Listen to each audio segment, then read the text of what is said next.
Greetings everyone. Today we will start the new topic, functions of management. In previous lecture we have discussed about the nature of management and the levels of management.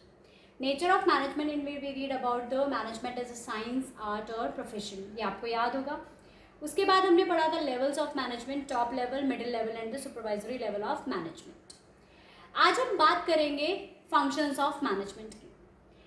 कोई भी organisation हो, किसी भी तरह की organisation हो, ये 5 functions किसी भी मैनेजर को परफॉर्म करने पड़ते हैं, चाहे वो किसी भी ऑर्गेनाइजेशन का मैनेजर हो, even a small scale organisation, large scale organisation, whether a productive enterprises, production चल रहा है, रिटेल चल रही है, मैन्युफैक्चरिंग चल रही है, कोई भी ऑर्गेनाइजेशन हो, हर मैनेजर को ये 5 फंक्शंस परफॉर्म करने ही पड़ते हैं. अब ये 5 फंक्शंस हम यहाँ पर बहुत ही समराइज करेंगे इस चीज़ को, बट हम इसे ब्रीफ में जहाँ पढ़ेंगे वो इनके चैप्टर्स हैं, अलग अलग चैप्टर्स हैं, वो हम बाद में पढ़ेंगे, बट हमें ये पता होना चाहिए कि ये 5 फंक्शंस होते क्या हैं. तो 5 फंक्शंस होते हैं हमारे planning, organising, staffing, directing and controlling. These are the 5 functions of management. क्या होते हैं ये 5 फंक्शंस होते हैं किसके, मैनेजमेंट के. सबसे पहले हम बात करते हैं किसकी, प्लानिंग की. तो जो प्लानिंग फंक्शन है, this is the most important and the first function of management. ये सबसे पहला फंक्शन होता है मैनेजमेंट का, प्लानिंग. जो प्लानिंग होती है, it is always the first function to be perform by every manager. क्या करता है प्लानिंग? हर कोई, देखो कोई भी ऑर्गेनाइजेशन है, आप हैं, हम हैं, कुछ भी काम करने से पहले हमें क्या करना होता है, प्लानिंग. अगर आप प्लानिंग नहीं करेंगे, प्लान करके किसी काम को नहीं करेंगे, तो कभी भी सक्सेस हाथ नहीं लगेगी. हर किसी काम को करने से पहले हमें क्या करनी पड़ती है, प्लानिंग करनी पड़ती है. प्लानिंग करना बहुत ज़रूरी है. ऐसा नहीं कि गए और काम पे लग गए और हो गया काम. No, we have to do the planning. हमें क्या करनी पड़ती है, प्लानिंग करनी पड़ती है. तो प्लानिंग क्या है? Planning means deciding in advance what to do, how to do, when to do and who is going to do it. क्या करना है, कौन करेगा, कब होगा और कौन इस काम को कैसे करना है, क्या करना है, कौन करेगा, ये सारी चीज़ें. व्हाट टू डू, क्या करना है, हाउ टू डू, कैसे करना है, व्हेन टू डू, कब करना है, and who is going to do it, कौन करेगा उस काम को. ये प्लानिंग होती है. तो प्लानिंग एक तरह से गैप ब्रिज करती है वेयर वी आर प्रेजेंट में, हम कहाँ हैं, and where we want to गो,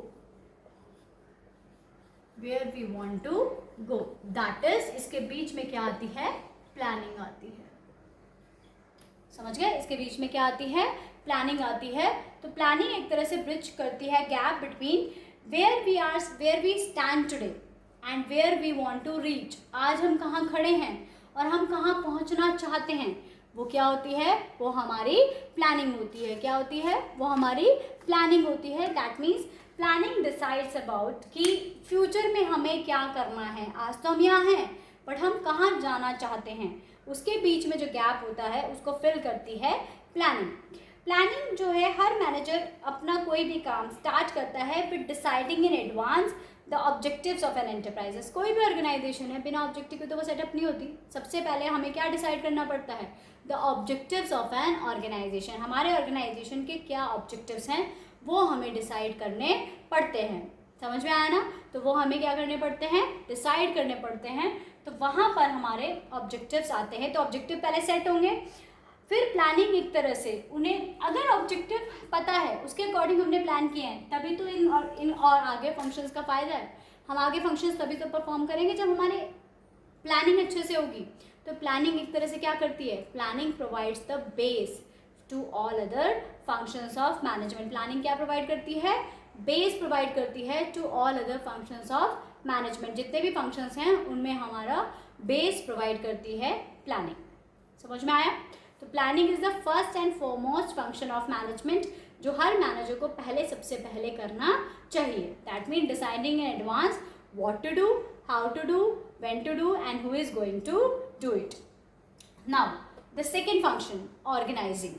अब ऑर्गेनाइजिंग क्या है, when after setting up of plans, जब हमने प्लान सेट कर लिए, अब क्या होगा, अब हमें क्या देखना है, हमारे ऑर्गेनाइजेशन स्ट्रक्चर बनाना है. क्या बनाना है, ऑर्गेनाइजेशन स्ट्रक्चर.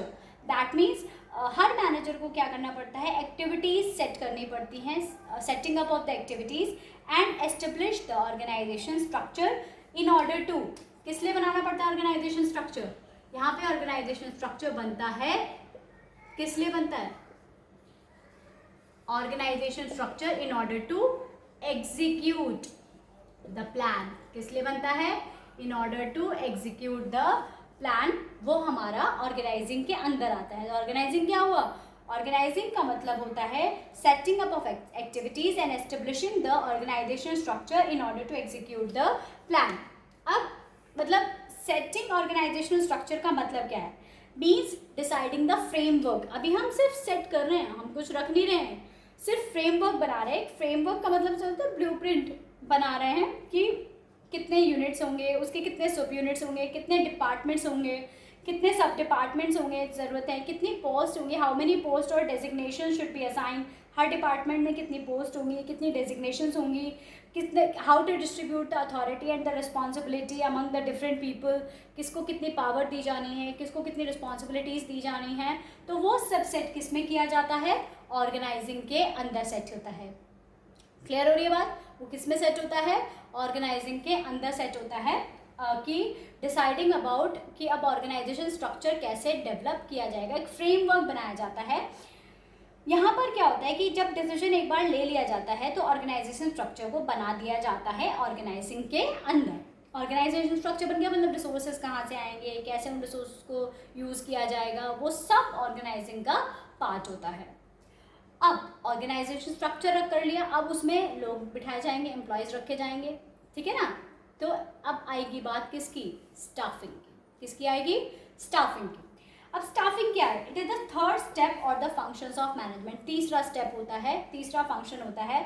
इसके अंदर क्या होता है? इसके अंदर होता है recruitment. It refers to recruitment, selection and appointment of employees. इसके अंदर क्या होगा? Recruitment, selection and employment, appointment of employees, जो भी अपॉइंटिंग, और फिर उन्हें क्या दी जाएगी? Assigning them duties, assigning them the responsibilities, maintaining the order cordial relations among the employees, taking care of the problems of employees. सब कुछ इसके अंदर देखा जाता है कि रिक्रूटमेंट होना है, सिलेक्शन होना है, अपॉइंटमेंट होना है, उनकी प्रॉब्लम्स का ध्यान रखा जाता है, उनकी इसके अलावा भी बहुत सारी चीज़ होती है, जैसे उनको ट्रेनिंग एंड डेवलपमेंट भी इसके अंदर आता है कि ट्रेनिंग कैसे दी जाएगी, उनका डेवलपमेंट कैसे होगा, ये सब इसी के अंदर आता है। उनका रेम्यूनरेशन भी डिसाइड इसी के अंदर किया जाता है कि रेम्यूनरेशन कितना दिया जाएगा, प्रमोशन के बारे में इसमें सोचा जाता है, इंसेंटिव्स क्या दिया जाना है वो इसमें सोचा जाता है। मतलब जो भी एम्प्लॉयज से रिलेटेड जो भी सारी चीज़ें होती हैं वो किसके अंदर आती हैं? स्टाफिंग के अंदर आती हैं। तो स्टाफिंग मतलब क्या होता है? It also includes training and development, deciding their remuneration, promotion, incentives, evaluating performance, personal record बनाना एम्प्लॉयज़ का, उनका रिकॉर्ड बनाया जाता है। वो सब किसका पार्ट होता है? स्टाफिंग का पार्ट होता है। किसका पार्ट होता है? स्टाफिंग का पार्ट होता है। तो स्टाफिंग का मतलब क्या हुआ? Recruitment, selection, training, development, appointment, remuneration हो, प्रमोशन हो, इंसेंटिव्स हो, और आपका उनकी प्रॉब्लम्स हो, उनकी ग्रीवेंसेस जो भी हैं उनको सॉर्ट आउट करने का काम किस में होता है? स्टाफिंग में। एक डिपार्टमेंट होता है अलग से स्टाफिंग, ठीक है। तो staffing is also the third step of management. Now the fourth function is directing. अब डायरेक्टिंग क्या होता है? अब यहाँ से काम शुरू होता है। अभी तक हमने सिर्फ प्लान, एक तरह से प्लानिंग ही चल रही है कि हमने स्टाफ रख लिया, सारे काम हो गए। अब डायरेक्टिंग में एक मूवी का डायरेक्टर होता है, वो सब चीज़ें सेट करने के बाद ही एक्शन बोलता है। यहाँ तक सेट हो गया, सब सेट हो गया ना। अब एक्शन का मतलब क्या होता है कि बता रहा है कि अब तुम्हें क्या करना है, तो मतलब एक्शन बोल दिया तो शुरू हो जाओ, काम शुरू हो जाओ। तो यहाँ पे हम वर्क असाइन करते हैं, उनकी ड्यूटीज़ एंड रिस्पॉन्सिबिलिटीज़ बता देते हैं उन्हें कि उनकी अथॉरिटी। यहाँ पे एक तरह से क्या होगा? वर्कर्स को मोटिवेट किया जाता है, सुपरवाइज किया जाता है, उन्हें कम्युनिकेट किया जाता है। तो यहाँ manager act as a leader. Manager किसका काम करता है? लीडर का काम करता है। तो एक बार एम्प्लॉयज़ अपॉइंट हो गए, once the employees are appointed, there is a need to instruct them that what work they have to do. उन्हें वर्क दिया जाता है, असाइन किया जाता है उनको ड्यूटीज़ असाइन यहाँ पर की जाती है। ड्यूटीज़ दे तो वहीं दी जाती हैं स्टाफिंग के अंदर ही, असाइन कर दी जाती हैं, बट अब वो काम करना शुरू कहाँ करते हैं? डायरेक्टिंग के अंदर करते हैं। कहाँ शुरू करते हैं? डायरेक्टिंग के अंदर शुरू करते हैं। तो डायरेक्टिंग का मतलब क्या होता है? Directing refers two of giving the direction, giving directions and instructions to the employees. Direction देना, इंस्ट्रक्शन देना एम्प्लॉयज को, उन्हें मोटिवेट करना, मोटिवेटिंग देम, सुपरवाइजिंग देम,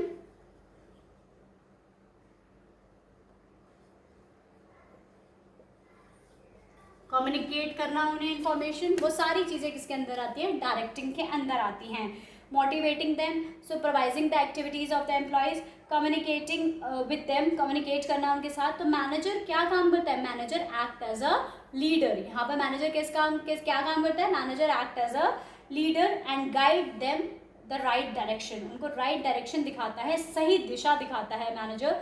तो मैनेजर एक तरह से उनका लीडर होता है यहाँ पे, कि उनको राइट डायरेक्शन दिखाता है. तो डायरेक्टिंग फंक्शंस के अंदर 4 फंक्शंस इंक्लूड अलग से होते हैं, जैसे supervision, motivation, communication and leadership. ये हम आगे पढ़ेंगे, जब हम चैप्टर करेंगे तो हम पढ़ेंगे ये सारे फंक्शंस. तो ये इसके 4 एलिमेंट्स होते हैं डायरेक्टिंग के, motivation, communication, supervision and the leadership. These are the 4 elements of directing.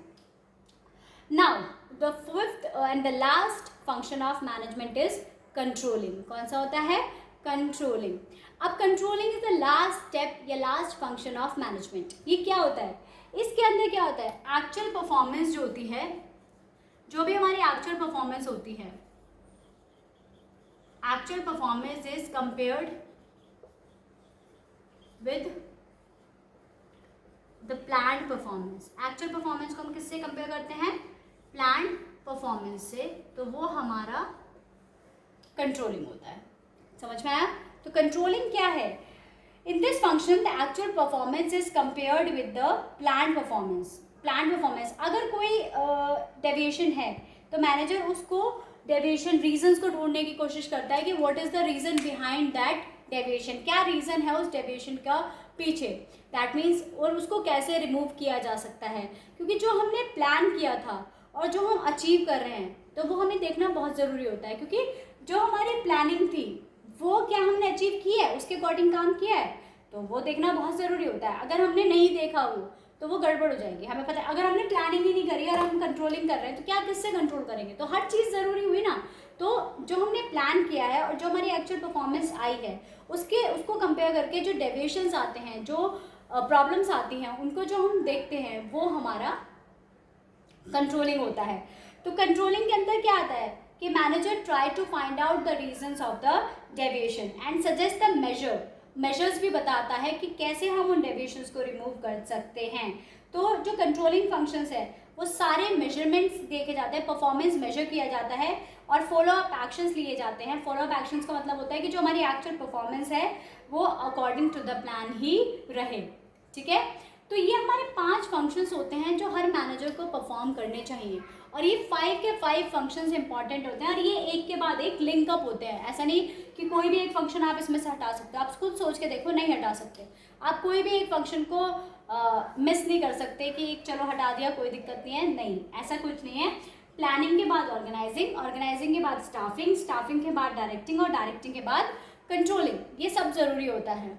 समझ में आ गया ना? तो पहला step planning, next step organizing, next step staffing, next step directing and the next step is controlling. तो अगर हम इसकी समरी लेखें तो प्लानिंग क्या है? प्लानिंग एक प्राइमरी फंक्शन है, बेस है for all other functions. First function होता है मैनेजमेंट का और डिसीजन मेकिंग होता है इसके अंदर. What is organising?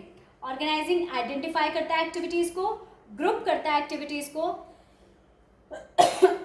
Sorry, departments बनाता है, creating various departments, duties assign करता है, स्ट्रक्चर बनाता है और एक तरह से स्केलेटन बनाता है ऑर्गेनाइजेशन का. कि सिर्फ स्केलेटन फ्रेमवर्क बता रहे हैं हम कि अभी हमने कुछ करा नहीं है.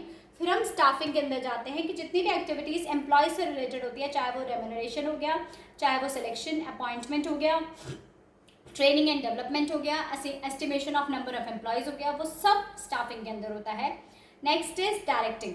डायरेक्टिंग के अंदर होता है इंस्ट्रक्शंस देना अपने एम्प्लॉयज़ को. इसमें क्या होता है? Motivating the employees, supervising them and communicating with them and the heading the employees towards the achievement of the goal, यानी कि act as a leader. अब हम बात करते हैं कंट्रोलिंग की. कंट्रोलिंग में क्या होता है? Ensure the work accomplishment as per plan. Ensure करना कि हमारा जो काम हुआ है वो एज पर प्लान हुआ है या नहीं हुआ है. Comparison between the actual plan with the plan performance, sorry actual performance with the plan performance. कोई भी डेविएशन होता है फ्रॉम एक्सपेक्टेशन और standard is due to lack is of controlling. क्या कोई भी अगर डेविएशन होता है कि हमारी जो एक्चुअल परफॉर्मेंस है वो नहीं आई है, किस वजह से नहीं आई है? कंट्रोलिंग अच्छी तरीके से नहीं हुई है. फाइंडिंग आउट डेफिशिएंसीज, क्या डेफिशिएंसीज रही हैं, क्या प्रॉब्लम्स रही हैं इन इम्प्लीमेंटेशन ऑफ प्लान, वो हमें यहाँ पे ही पता चलता है. तो these 5 functions are very important for every manager. Every manager has to perform these 5 functions. अब मैं आपसे क्वेश्चन पूछती हूँ, फटाफट अपने चैट बॉक्स में लिखिए, कमेंट बॉक्स में डालिए. It bridges the gap between where we are and where we want to go. फटाफट, fast. It bridges the gap between where we are and where we want to go. जल्दी लिखिए answer. Yes, the answer is planning. Very good. Second, it establishes reporting relationship. Reporting relationship कौन establish करता है? Write it fast. It establishes reporting relationship. Yes, क्या है? Organizing. तो इस तरह के आपके क्वेश्चन पूछे जाते हैं. It is the first function of management. Yes, planning. It guides the employees. कौन गाइड करता है एम्प्लॉयज को? किस फंक्शन में गाइड होता है? जल्दी जल्दी जल्दी जल्दी जल्दी. यस, क्या है? डायरेक्टिंग. Very good. समझ में आ गया अच्छी तरह से. तो ये सारे जो होते हैं आपके फंक्शंस होते हैं मैनेजमेंट को, जो बहुत ही ज़रूरी होते हैं. Just right it down fast.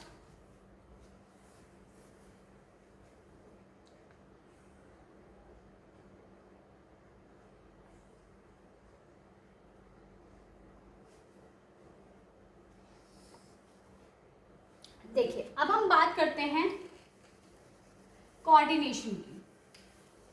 अब मैं जो आपको बताने जा रही हूँ ये फंक्शन से रिलेटेड ही है, बट ये फंक्शन नहीं है. कोऑर्डिनेशन.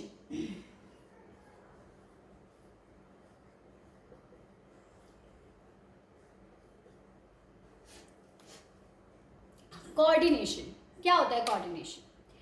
कोऑर्डिनेशन इन फंक्शंस के अलावा जो हमने 5 फंक्शंस पढ़े ना, planning, organising, staffing, directing and controlling, एक और फंक्शन होता है जो हर मैनेजर को परफॉर्म करना पड़ता है. Every manager has to perform it. इसे कहते हैं coordination. Coordination is not a function. It is not a function. ध्यान रखना है इस चीज़ का. ये फंक्शन नहीं है, अलग से कोई फंक्शन नहीं है कि इस फंक्शन में इंक्लूड है. But it is the very important line जो मैं लिखने जा रही हूँ.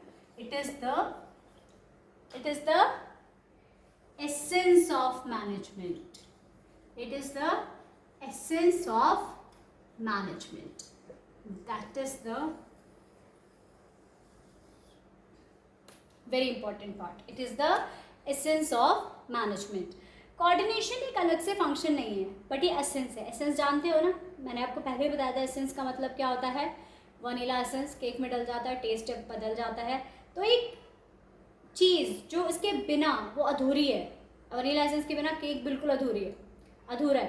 तो वो क्या है? ऐसे मैनेजमेंट कोऑर्डिनेशन के बिना इनकम्प्लीट. अगर कोऑर्डिनेशन नहीं है, किसके बीच में कोऑर्डिनेशन? जितने भी फंक्शंस हमने पढ़े थे उनके बीच में कोऑर्डिनेशन होना बहुत ज़्यादा ज़रूरी है. It is the essence of management. अब ये क्या है coordination?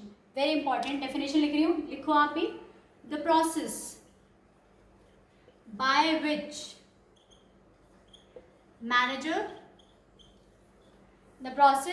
which manager synchronizes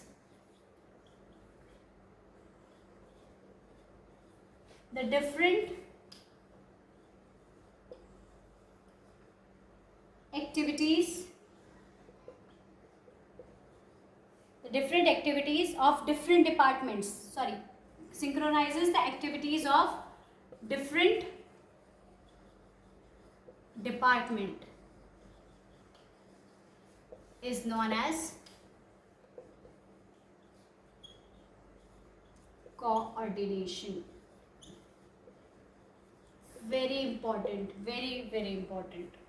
The process by which manager synchronizes the activities of different department is known as coordination. यानी कि जिसमें मैनेजर क्या काम करता है, सिंक्रोनाइज करता है the activities of different department. अलग अलग डिपार्टमेंट होते हैं, जैसे कि प्रोडक्शन डिपार्टमेंट है, प्रोडक्शन डिपार्टमेंट होता है, सेल्स डिपार्टमेंट होता है, मार्केटिंग डिपार्टमेंट होता है, एडवर्टाइजिंग डिपार्टमेंट इसी के अंदर ही आता है, और कोई भी डिपार्टमेंट्स होते हैं, परचेज डिपार्टमेंट होता है, ये सब डिपार्टमेंट होते हैं. अगर सपोज करो फॉर एग्जांपल मैं आपको बताती हूँ, प्रोडक्शन अच्छे से हो रहा है, सेल्स अच्छे से नहीं हो रही, तो क्या कंपनी आगे चल जाएगी? नहीं.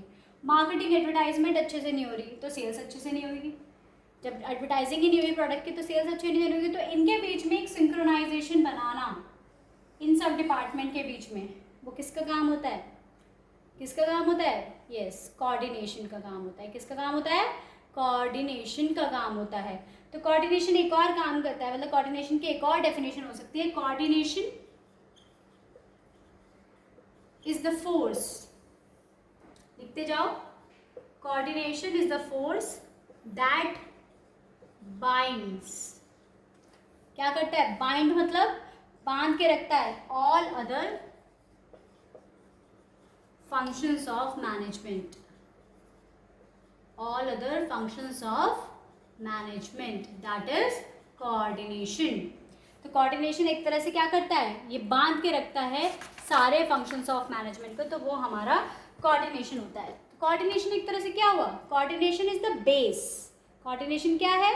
coordination is the base और primary function of every manager. यानी कि एक बेस है, प्राइमरी फंक्शन है हर मैनेजर का, क्योंकि बहुत सारे जो डिपार्टमेंट्स होते हैं वो इंडिपेंडेंटली काम कर रहे होते हैं, अपने अपने तरीके से काम कर रहे होते हैं, बट एक नीड होती है कि उनका एक रिलेशन आपस में होना चाहिए. जैसे प्रोडक्शन डिपार्टमेंट है वो अपने तरीके से काम करेगा, सेल्स डिपार्टमेंट है वो अपने तरीके से करेगा, मार्केटिंग डिपार्टमेंट है, परचेज डिपार्टमेंट है, वहाँ से वो अपने अपने तरीके से काम करेंगे. उनके सबके हेड्स अलग अलग होते हैं, अपने अकॉर्डिंग काम करते हैं, बट इनका एक लिंक है आपस में, है ना. क्या लिंक है? कि अगर प्रोडक्शन सही से नहीं हुआ तो सेल इफेक्ट होगा, मार्केटिंग सही से नहीं हुई तो सेल इफेक्ट होगी, या सेल अच्छी से नहीं हुई तो मार्केटिंग इफेक्ट होगी, प्रॉफिट इफेक्ट होगा, परचेज इफेक्ट होगा. हर डिपार्टमेंट एक दूसरे से लिंक कर रहा है ना, तो उनको उस लिंक को, सिंक्रोनाइजेशन को बनाने के लिए क्या ज़रूरी होता है? कोऑर्डिनेशन. क्या ज़रूरी होता है? कोऑर्डिनेशन. तो कोऑर्डिनेशन सारे जो फंक्शंस होते हैं उनको क्या करके रखता है? बाइंड करके रखता है, बांध के रखता है. माला होती है, उसमें बहुत सारे मोती होते हैं, फूल होते हैं, ठीक है, गार्लैंड है ना, फूलों की माला होती है. अब वो माला जो बंधती है, जो बांधे रखती है, उसे धागा होता है, धागे से बंधे रहती है ना. जब धागा टूट जाए तो माला बिखर जाती है, होता है ऐसी. अगर ये सारे फंक्शंस हैं, planning, organising, staffing, directing and controlling, ये फूल हैं, और जो ये कोऑर्डिनेशन है वो उसका धागा है, थ्रेड है. थ्रेड इन ए गार्लैंड, यानी कि एक थ्रेड जो होता है गार्लैंड को, वो बांध के रखता है उस माला को. अगर वो धागा टूट गया तो माला बिखर जाती है. तो इसी तरीके से अगर किसी कंपनी में कोऑर्डिनेशन नहीं है, किसी ऑर्गेनाइजेशन में कोऑर्डिनेशन नहीं है, तो वो जो सारे फंक्शंस हैं, जो सारे डिपार्टमेंट्स हैं, वो बिखर जाते हैं और कहीं तक भी हमारे ऑर्गेनाइजेशन का गोल अचीव नहीं हो सकता है. तो coordination is the very important part of management. तो तभी तो इसे फंक्शन नहीं बोलते, इसे क्या बोलते हैं? Essence of management. अब हम नेक्स्ट क्लास में क्या पढ़ेंगे? Why the coordination is considered as the essence of management. लंबा टॉपिक है, इसलिए मैं इसे यही छोड़ रही हूँ. अब नेक्स्ट क्लास में बताऊँगी. यहाँ तक आप अच्छे से पढ़ना, अच्छे से करना, क्योंकि आगे तभी समझ में आएगा जब आपको पीछे का आता होगा. तो हर क्लास को अटेंड करना, एवरी क्लास में सब जो पढ़ाया जा रहा है उसे समझने की कोशिश करना, नोट्स प्रिपेयर करना, प्रिपेयर योर ओन नोट्स. जो भी डाउट्स हो यू कैन आस्क मी, आप व्हाट्सएप पे कर सकते हैं, ठीक है. तो कोई भी प्रॉब्लम हो यू कैन आस्क मी, कभी भी पूछ सकते हो, ठीक है. आज के लिए हम इतना ही करते हैं. Good bye.